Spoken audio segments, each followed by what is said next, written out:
Real simply, this is an off switch.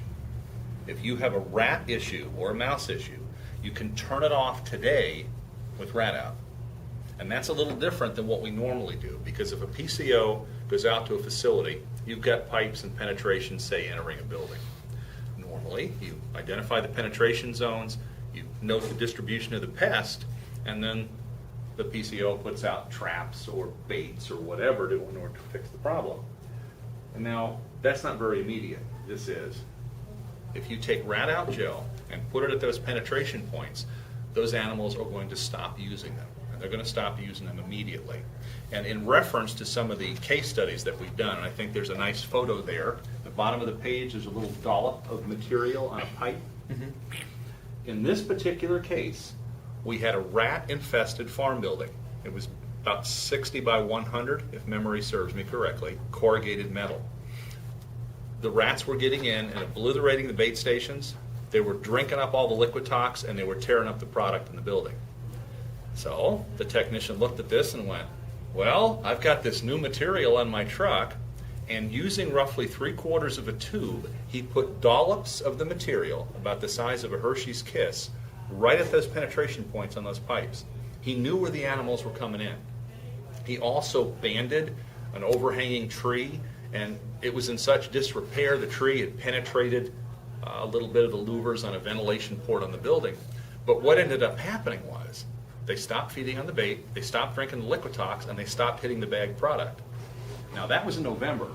I went with the technician to that same site in March, and we were going to do another treatment on it, and they hadn't even disturbed the original treatment that we made. So what happens? They approach the dollop of material, the smell from the garlic oil, they back off. So they weren't disturbing the deposits. It was still good. We went ahead and reapplied anyway because, it just made common sense because we were up there again. But the facility still is not having a rat problem inside. And the only change we made was rat out gel. So in the case of when a PCO comes in here and says, what do you got that I can fix something right away? Show them the off switch. Because if you put this in an area, they're not going to go through it again. Now, on top of that, if you've got a large facility, you obviously may not even be able to identify all the penetration zones right away. But what you can do is move them. And you can move them to a place where it's easier to deal with them. So you can set up a trapping zone in an area that's easier for the pest control operator to manage and shut off the areas where they're causing trouble for clients within that facility.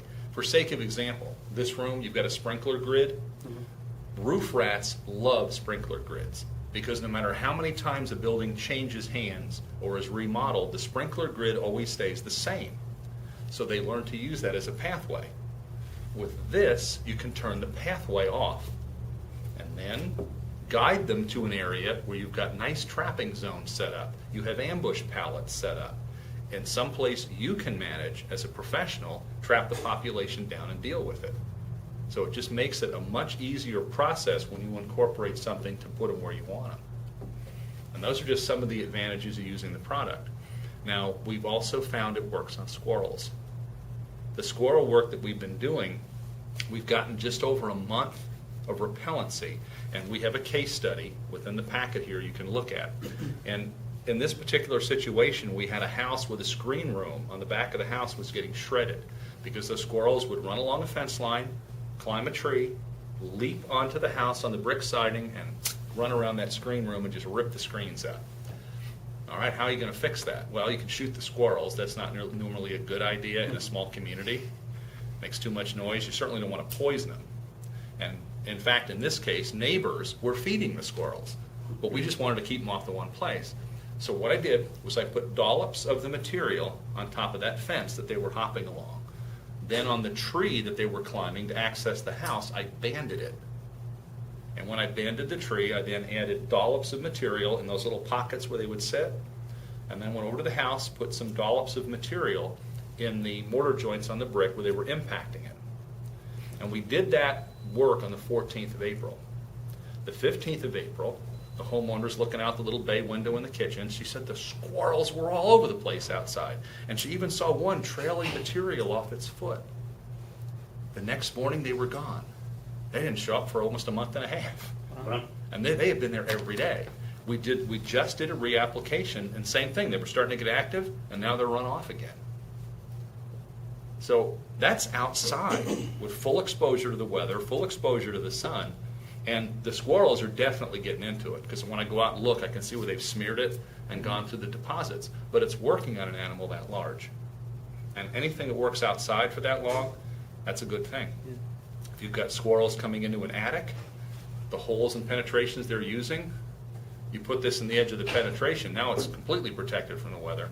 And because it's a concentrated space, it may work better with the odor on the squirrels, because we were dealing with them in wide open spaces outside, so they really needed the contact with it.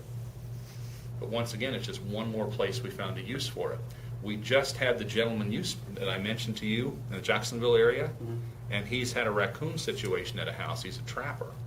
And we've gotten almost 3 weeks now, because the raccoon is not bothering those holes and trying to tear its way into the house anymore.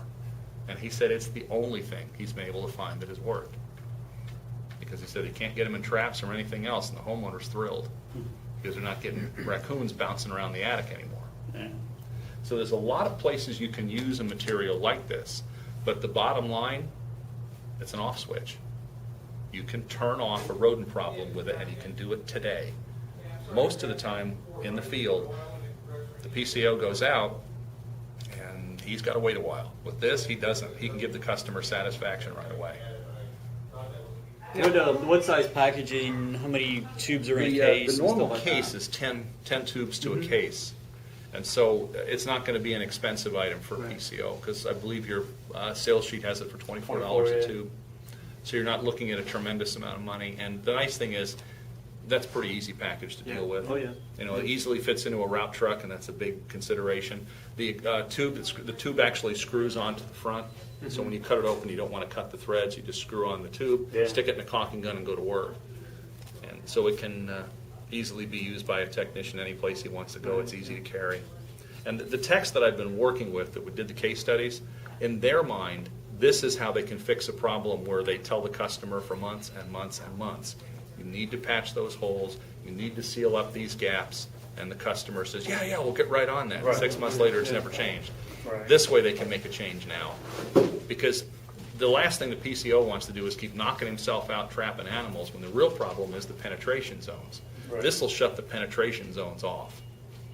And we're hoping that eventually the client will get the clue and put up the proper rodent proofing. And in fact, some PCOs do charge for that work.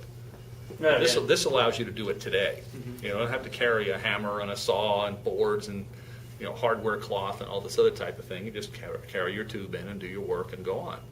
Applying this on exteriors, any animals that are still inside the structure? You could trap animals inside of a structure, yes, because they won't be able to get out that way. Obviously, Right. they're going to find another way, or in many cases, once the animals come in, they're pretty comfortable.